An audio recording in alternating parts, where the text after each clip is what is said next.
शरीरं यद्वाप्नोति यच्चाप उत्क्रमातीश्वरः गृहीत्वेतानि संयाति वायुर्गंधा निवाशयात्।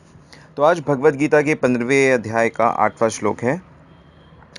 और पिछले श्लोक में श्री कृष्ण ने कहा था कि ये जो भौतिक जगत है, मटेरियल वर्ल्ड, और इसमें जितने भी कंडीशनड बद्ध जीव हैं, वे सब श्री कृष्ण के शाश्वत सेवक हैं।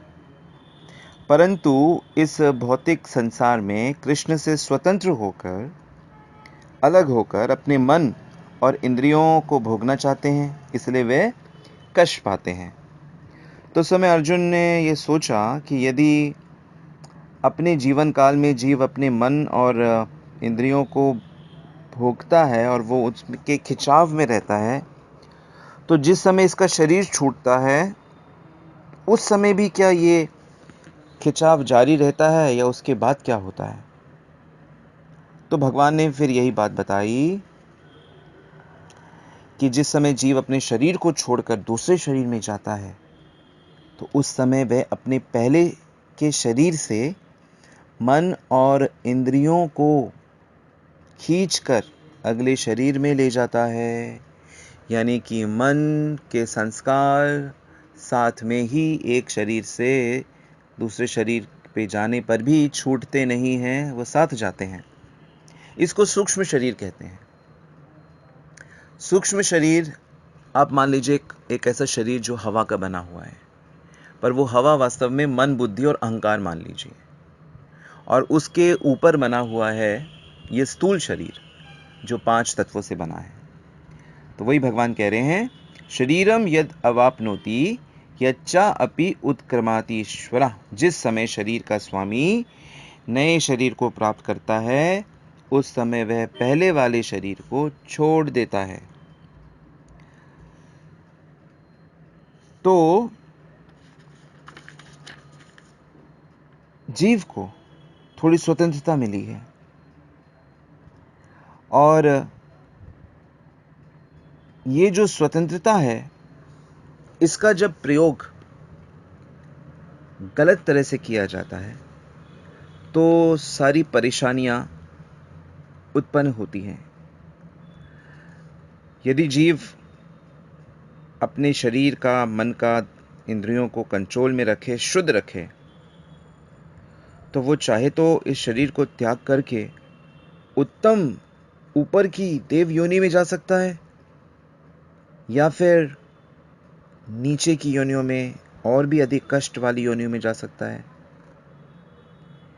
और अगर चाहे तो भक्ति करके सदा को कष्टों को टाटा बाय बाय कर सकता है और भगवान के धाम में जा सकता है। मैसेज यही है भगवद गीता का कि ईश्वर के धाम में जाना है और शुद्ध तरीके से जीना है। वहां पे शुद्ध तरीके से जीने के लिए जो क्वालिटीज चाहिए, जो रूल्स रेगुलेशंस, उसको फॉलो करना है। ऐसा नहीं कि ये बहुत बोरिंग है, बहुत ही इंटरेस्टिंग है। और भगवान को प्राप्त करने के लिए भक्ति जो करी जाती है वो भी बहुत वैरायटीज से भरी हुई है। तो उसको सीखना पड़ेगा ना। जो लोग भक्ति करना जानते हैं, ऐसे वैष्णवों से मिलकर ही तो आप सीखेंगे। इसीलिए गुरु की शरण ली जाती है और उनके इंस्ट्रक्शन में जीवन को जिया जाता है। तो स्वतंत्रता की हम बात कर रहे थे। तो शरीर में जो परिवर्तन होता है वह उस पर निर्भर करता है कि मृत्यु के समय जैसी चेतना, थिंकिंग हमारी होती है, वही थिंकिंग हमें दूसरे शरीर पे लेके जाती है। यदि मानसिकता कुत्ते की जैसी हो या सूअर की जैसी हो या बिल्ली जैसी हो, तो इस प्रकार का शरीर प्राप्त होता है। और यदि चेतना में दिव्य गुण हो तो देवता का स्वरूप मिलता है। और यदि जैसा बताया कृष्ण भावना हो, कृष्ण भक्ति हो, तो आध्यात्मिक जगत में जाने को मिलता है, कृष्ण का एसोसिएशन मिलता है। और ये बात गलत है कि शरीर समाप्त होने पे सब कुछ खत्म हो जाता है, भस्मा भस्मा देहस्य पुनरागमन कुतः, चार्वाक कहते हैं। ऋणम कृत्वा घृतम कृत्वा, कि ऋण लो घी पियो और मज़े से रहो, एक दिन तो सब जल जाएगा और कौन वापस आता है, कोई तो वापस नहीं आता। तो ये नास्तिक फ़िलॉसफी है। हर तरह की फ़िलॉसफी इस वर्ल्ड में मिलेगी, क्योंकि 84 लाख कॉन्शियसनेस है। ऑफ कोर्स मनुष्यों की 4 लाख योनियाँ जो है वो मनुष्यों की होती है, तो 4 लाख प्रकार की कॉन्शियसनेस तो मिलेगी आपको यहाँ पर, और वो डिफरेंट थॉट्स हैं। कोई भगवान को कुछ कहता है, कोई कहता है ही नहीं, कोई कहता हो ही नहीं सकता, कोई कहता है ये जो दिखता है ये भी असत्य है, कोई कहता है जगत सत्य है। ऐसे ऐसे बहुत से फ़िलॉसफीज़ हैं, और वेस्टर्न वर्ल्ड में तो इतने फ़िलोसफर्स हैं कि सब ने अपनी अपनी थ्योरी बना के रखी है।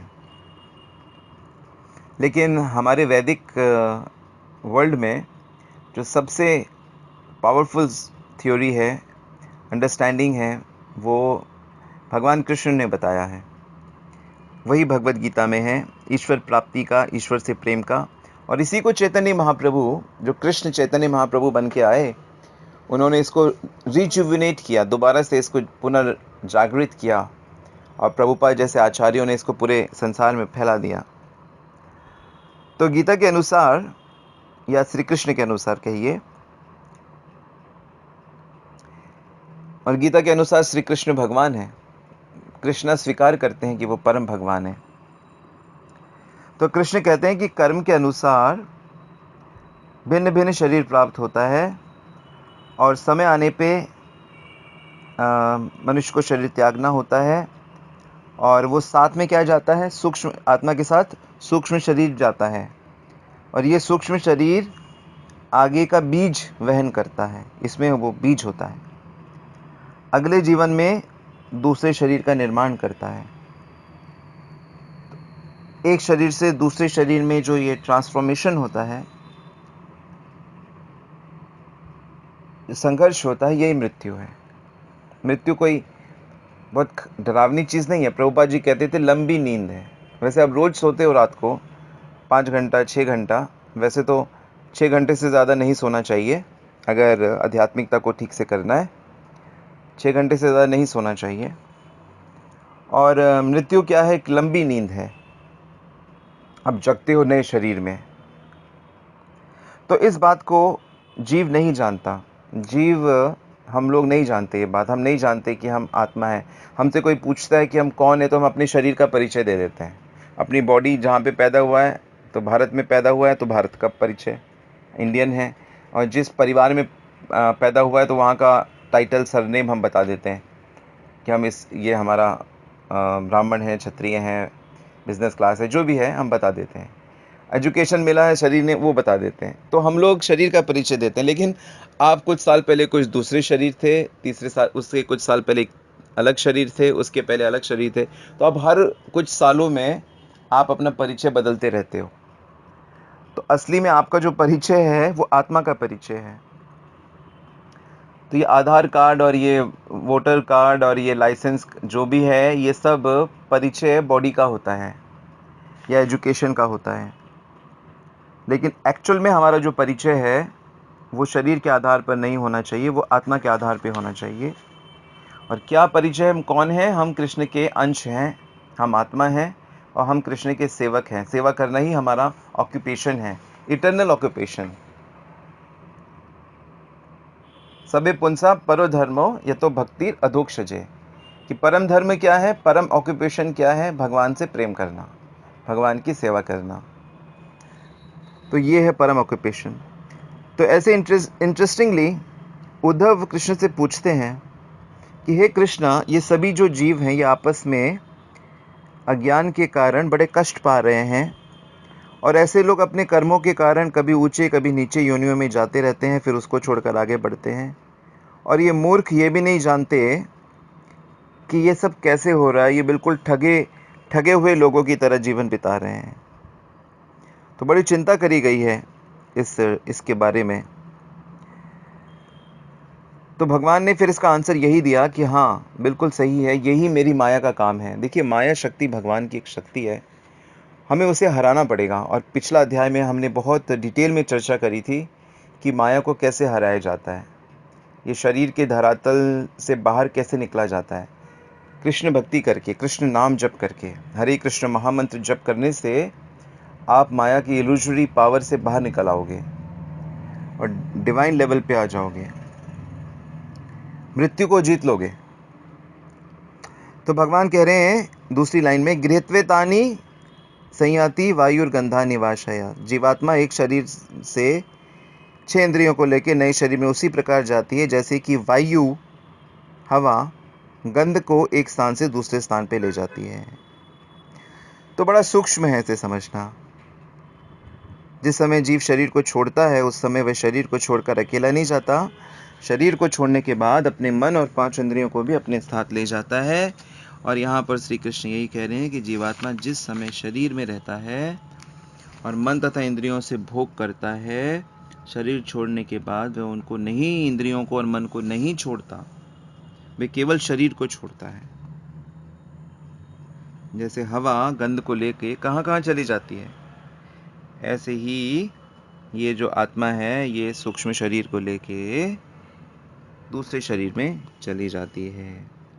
तो यदि इस जन्म में हम कृष्ण भक्ति करेंगे और कदाचित हमारी भक्ति अगर पूरी नहीं भी होती है,